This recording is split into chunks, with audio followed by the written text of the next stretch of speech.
So, when I talk about pepper farm, it's a pepper farm.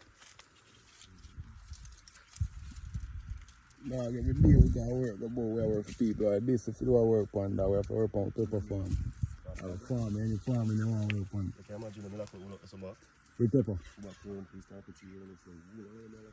Nah, you go there for at least next year. I tell you the truth, 1,000 more. But that's a goal, dog. Watch how me have a deal with them in December. Before December. Yeah, man. I'll beat them. You see if you continue to see me, so December come wicked, you know. When the price gone at $2 grand and all of them something, you know, man, you produce. If you can produce the same quality like this, you wicked, not this bomb butter, dog. So me I care them, no really.